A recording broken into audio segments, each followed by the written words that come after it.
Hello and a warm welcome to TVC News. Our top stories. Candidates intensify rallies as 6 days left to the elections.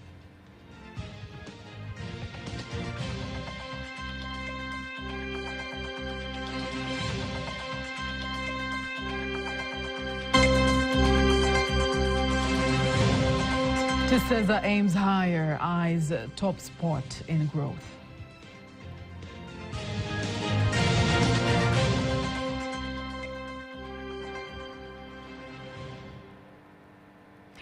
Good evening, I am Faida Ngaga. You can also follow us live via our YouTube channel, TVC Online. Also, get all the latest news through our Instagram, Facebook, and X pages at TVC Online.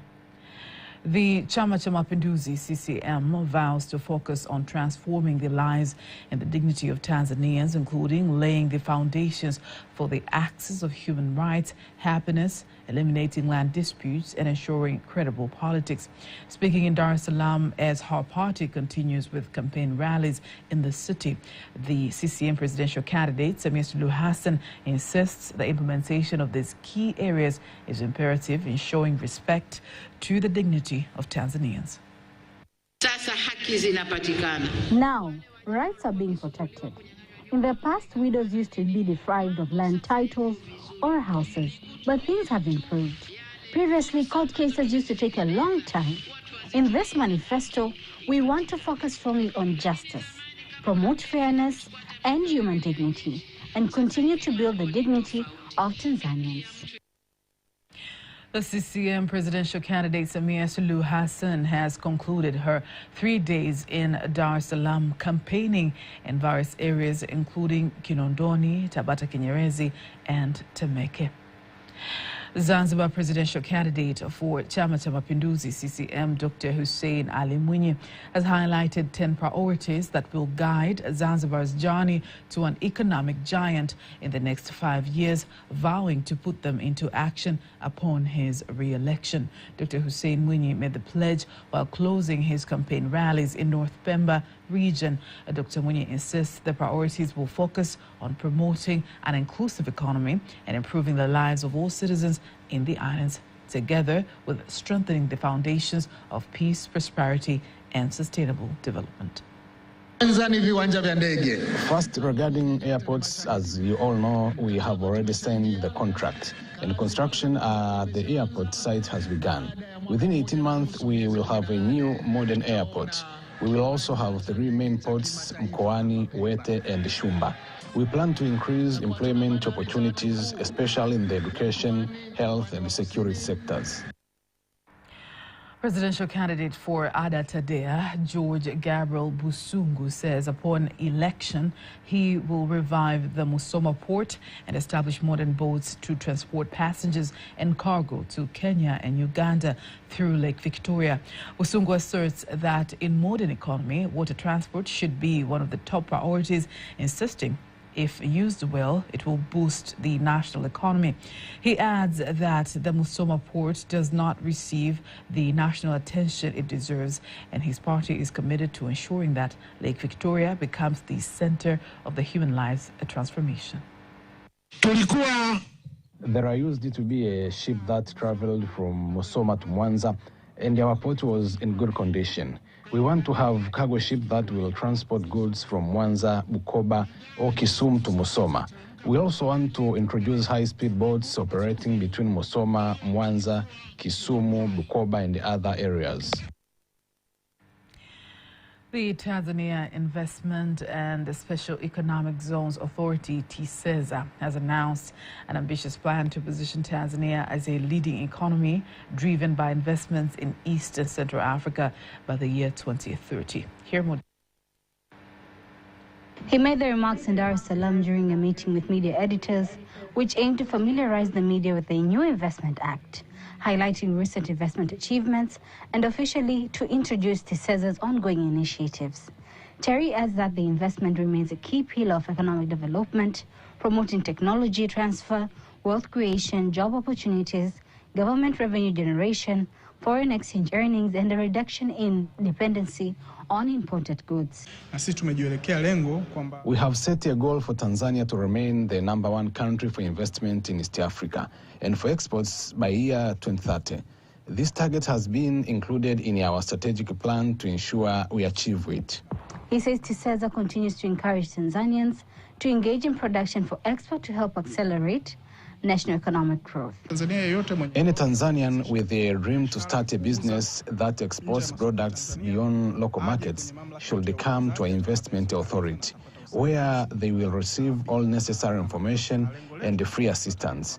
Our goal is to ensure that everyone benefits. On the other hand, TEF Vice Chairman Bakari Machumu commends TISEZA for its efforts to improve communication and transparency, insisting such engagements are key to promoting investment opportunities across the country. What we are doing here is reviewing the measure between the TIC and EPZA authorities to create a single institution. After the measure, we are assessing the efficiency that resulted, and we will align it with Investment Act to explore available opportunities. According to Terry, by June 2026, TISEZA targets to register around 1,500 projects valued at US $15 billion, with at least half of these investments coming from Tanzanian investors. Ambassador of Japan to Tanzania, Mikami Yoichi, says his country remains committed to support Tanzania's grassroots projects, including education, health, water supply, and others like roads and agriculture, through its grant assistance for grassroots human security projects. He made the remarks in Dar es Salaam, highlighting that since its inception, the project has extended support worth $28 million, accomplishing over 388 projects across Tanzania. Nasser Kingu has more.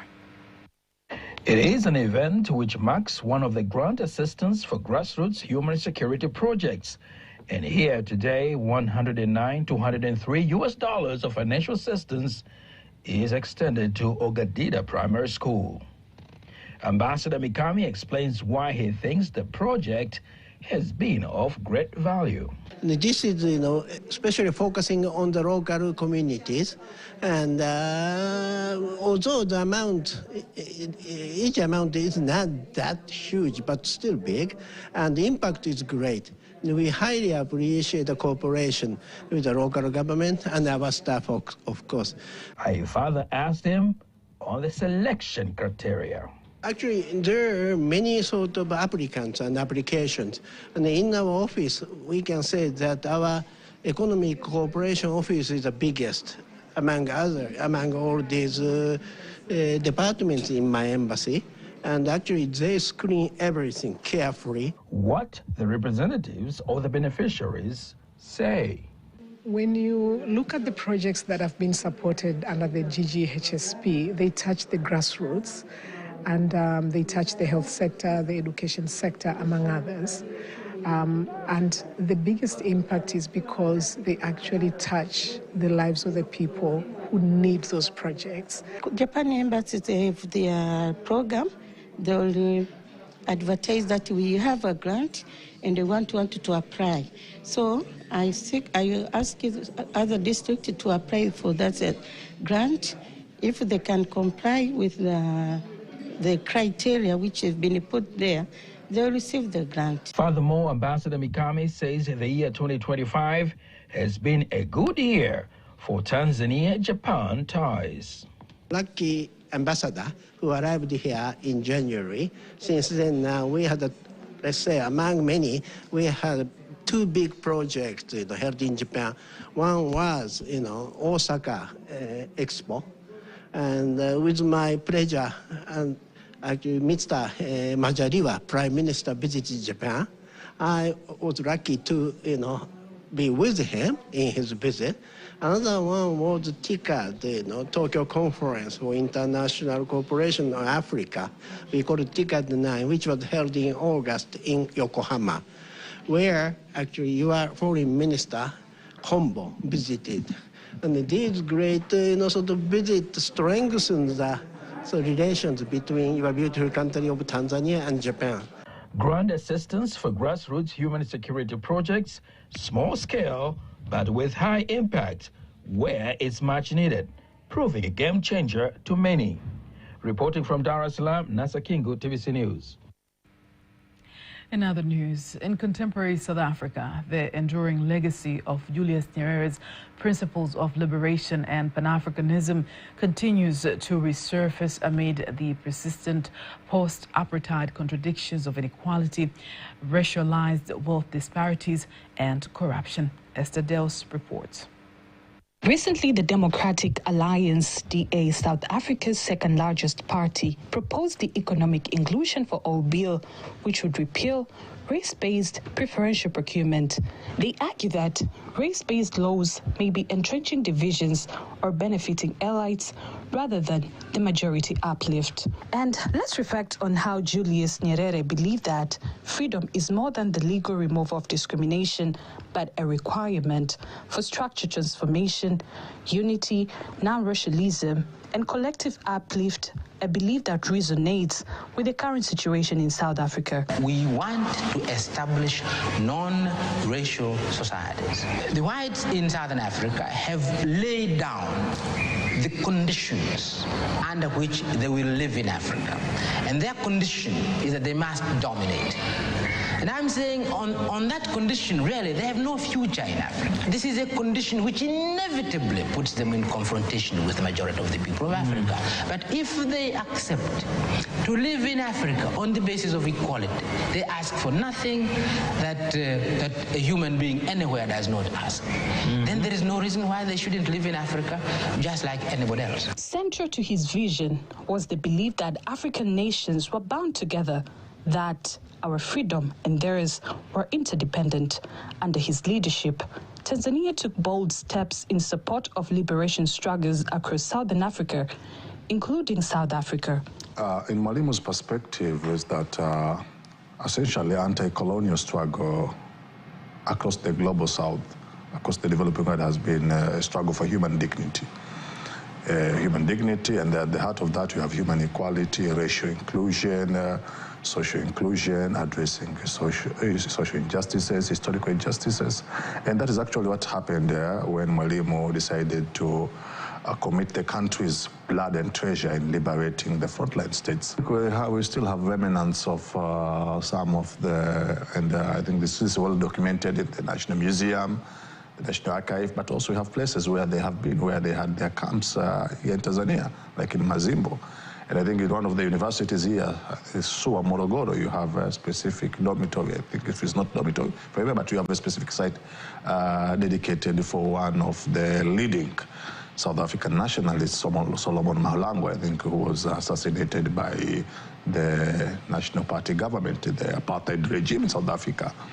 But also we also still commemorate the African Child Day, which has its origin in the Soweto massacre, where now, although the celebration started in 1990.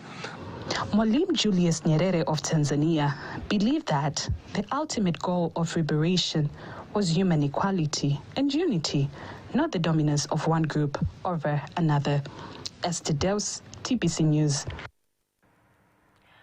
The Royal Norwegian Embassy in Tanzania has signed a 3-year agreement worth $2.4 million with the Private Agricultural Sector Support Trust, aiming at strengthening the soybean value chain in Ruvuma region. Here are more details.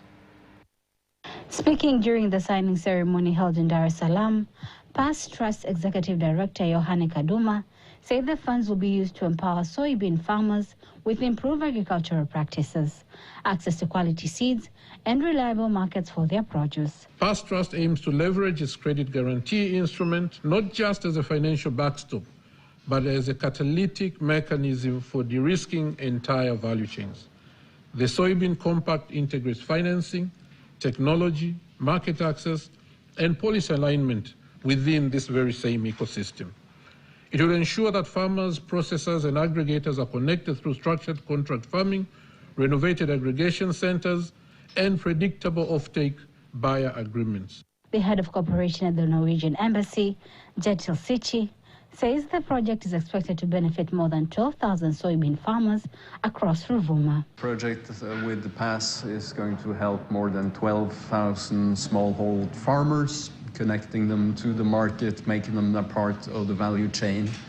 The perspective is tripling the production within a few years. So this will have huge impact for the farmers who are a part of it. On the other hand, the Chief Executive Officer of the Agricultural Growth Corridor of Tanzania, Geoffrey Kirenga, welcomed the investment, noting that it will play a crucial role in increasing local soybean production and reducing the country's dependence on imports. Particular financing and support of around 2.4 is very momentous and very important because we have a big goal. We have to think big.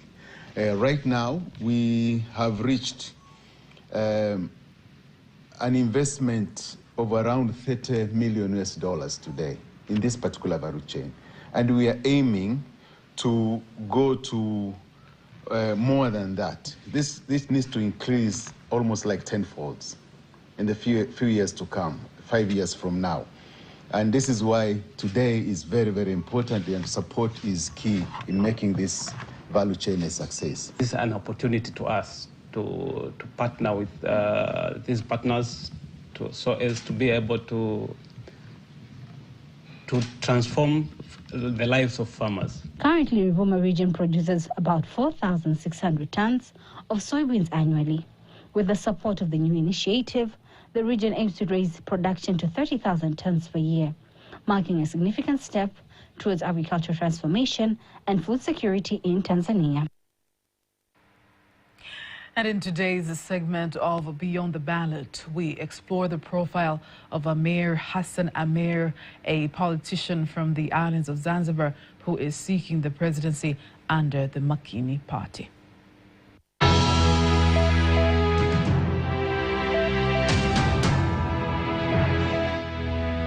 Amir Hassan Amir is a politician from the islands of Zanzibar who has been nominated by the Makini party, formerly known as Demokrasia Makini, as its presidential candidate for the revolutionary government of Zanzibar in the upcoming 2025 general election.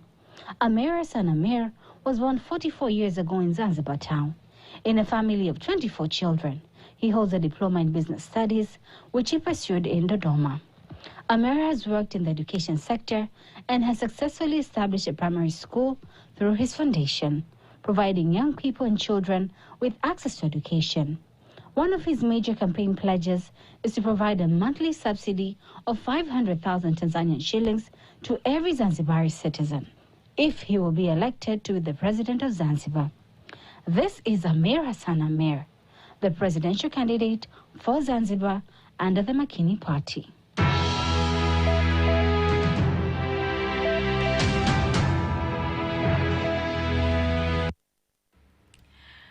Let us now have a look at today's exchange rates according to the Bank of Tanzania, BOT.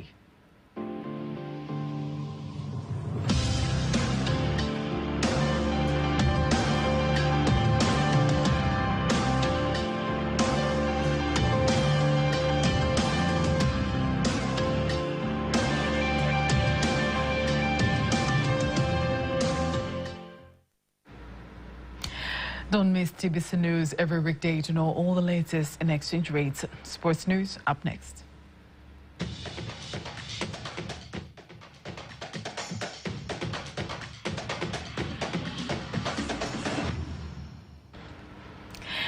And in sports news, the chairman of the Dar es Salaam City basketball team, Simon Mirondo, says they advanced to Elite 16 round of Basketball Africa League due to the efforts and determination of the players that they showed during the match. Speaking to TBC News in Dar es Salaam, Mirondo added that working hard and experience of the players were the key, and same spirit will be applied in the coming games as they plan to cruise to big stages of the Basketball Africa League. We are looking to add like 2 or 3 players from our local players and do some changes on the foreign players if we get a coach decision. So we'll just wait on it. We'll inform everyone on our page. So our target is to win, to play in the final so as we qualify for BAL 2026.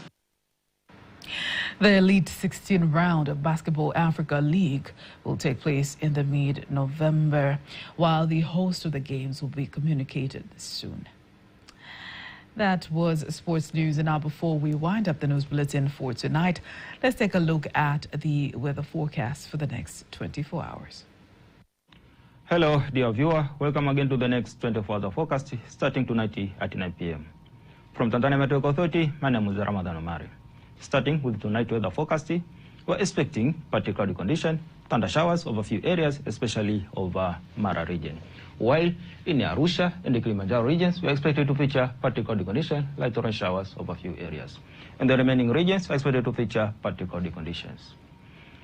And in terms of wind pattern, we're expecting wind to flow at 30 kilometers per hour over the coastal areas, Lake Victoria, Lake Rukwa, and Lake Nyasa. While over Lake Tanganyika, wind speed is expected to reach 20 kilometers per hour. And the state of the sea and lakes are expected to be slightly to moderate.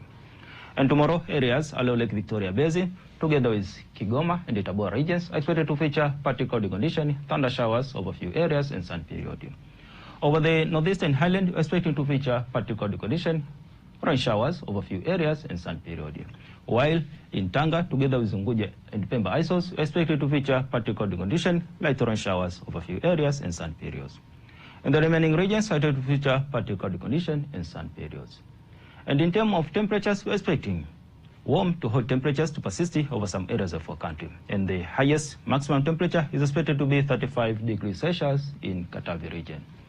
And now, let's have a look on the next further forecast over some regions of our country. In Dar es Salaam, we're expecting rain showers over a few areas. Over Dodoma, we're expecting partly cloudy condition and light rain showers over a few areas. In Mbeya region, we're expecting partly cloudy condition and sun periods. Over Mwanza, we're expecting partly cloudy condition, thunder showers over a few areas. In Kilimanjaro, we're expecting partly cloudy condition, light rains over a few areas. Over Morogoro, we're expecting partly cloudy condition and rain showers over a few areas. In Arusha, we're expecting partly cloudy condition, light rains over a few areas. From Tanzania Meteorological Authority, that is all for today. Thank you for watching and goodbye. And on that note, we're ending our news bulletin for tonight. But don't miss our next bulletin in Kiswahili at 11 p.m. I am Faida Gaga. Good night.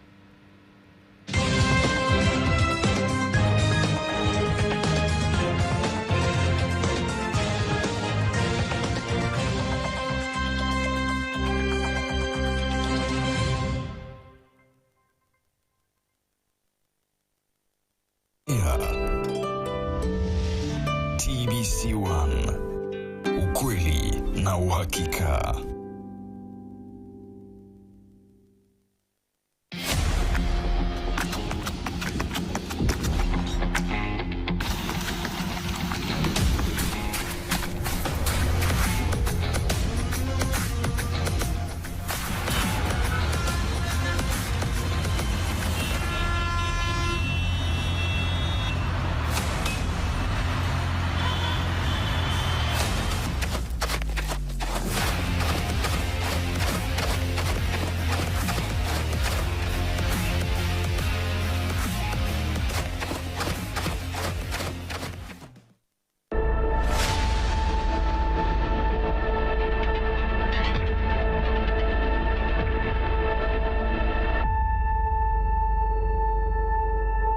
Wanao wa Chimombo waida kunola mweyo kwa salama wanasikia tu wa Chimombo panao pa Chimombo ndo nelo hii waida wanao chonde nataye fujo. Nimesema hivi kwamba mimi nimekuja hapa na wageni wametoka huko kuja kuangalia ni nyinyi tena mbali wanakotoka kwa salama, wala msiwaogope hawa, na wala hawakuja kwa fujo, wamekuja kwa furaha tu. Kwa maana hiyo hawa Boko tuna uwezo wa kuweza kuongea nao kama binadamu kama hivi. Huu msitu sisi unatusaidia kwa sababu ya mvua. Sisi tukija hapa tukipiga tambiko, hata kama ingekuwa jua itanyesha mvua. Ni hapa TBC1. Usikose. Tanzania Kijani inadhaminiwa na TFS, wakala wa huduma za misitu Tanzania.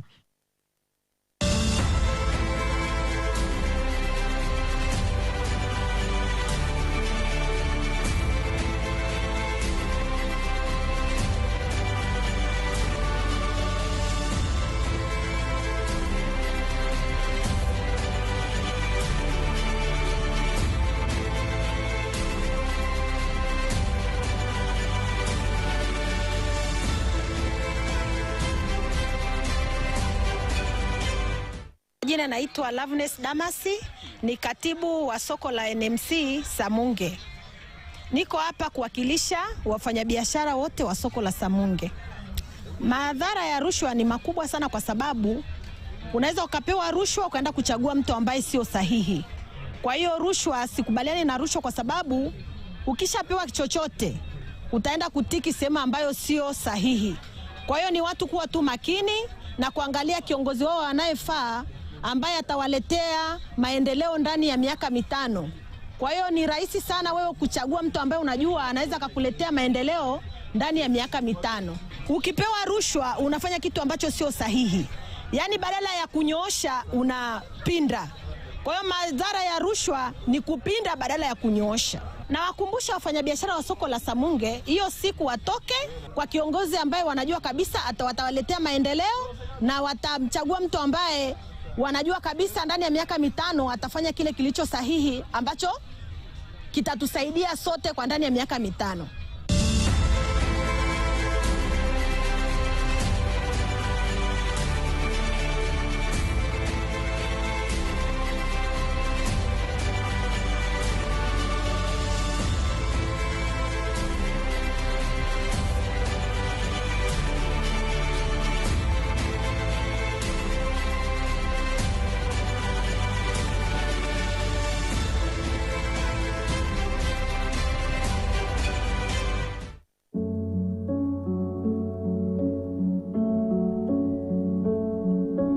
Siku ya kimataifa ya kutokomeza umasikini huadhimishwa kila mwaka tarehe 17 Oktoba. Siku hii husisitiza dhana nzima ya kukomesha umasikini kwa kuhimiza mshikamano na umoja katika kukabiliana na umasikini. Kauli mbiu ya maadhimisho ya mwaka huu 2025 inasisitiza haja ya kukomesha unyanyasaji wa kijamii na kitaasisi kwa kuhakikisha heshima na usaidizi mzuri kwa familia. Aidha, inatoa msisitizo wa kujenga taasisi zinazosaidia familia kukaa pamoja, kustawi na kuunda mustakabali wao wenyewe. Kauli mbiu ya maadhimisho haya inatilia mkazo mambo matatu ya msingi katika kupambana na umasikini. Mosi, inaweka mkazo kutoka dhana ya udhibiti hadi utunzaji kwa kuhimiza mwingiliano wa watu na jamii mbalimbali. Pili, kauli mbiu hii inahimiza dhana ya usaidizi kwa maana ya kuhimiza huduma za kifamilia, malezi bora ya watoto, huduma za afya, upatikanaji wa huduma za makazi na kadhalika. Na tatu, kauli mbiu hii inahimiza suluhisho la pamoja katika kutafuta majawabu ya changamoto zinazoikabili jamii sambamba na sera zinazokidhi mahitaji ya changamoto halisi za jamii. Katika dunia inayokabiliwa na msawazo usio sawa wa maendeleo ya kiuchumi, sayansi na teknolojia, bado kuna idadi kubwa ya watu wanaoishi katika lindi la umasikini. Umasikini hauhusishi masuala ya kiuchumi pekee, bali ni muunganiko wa hali ya kiuchumi na uwezo wa kumudu huduma muhimu za kijamii. Siku ya kimataifa ya kupambana na umasikini ilianza kuangaziwa kufuatia mamia kwa maelfu ya watu kukutana huko Trukadeo nchini Ufaransa, mahala ambapo azimio la haki za binadamu la Umoja wa Mataifa lilitiwa saini mwaka 1948 ili kuwakumbuka waathirika wa changamoto za umasikini, njaa na ghasia. Baada ya jitihada za miaka 5, hatimaye Desemba 22 mwaka 1992, Baraza Kuu la Umoja wa Mataifa liliidhinisha tarehe 17 mwezi Oktoba kila mwaka kuwa siku ya kimataifa ya kupambana na umasikini, huku mataifa yote duniani yakitolewa wito wa kupanga mikakati ya kitaifa inayolenga kupambana na kutokomeza umasikini.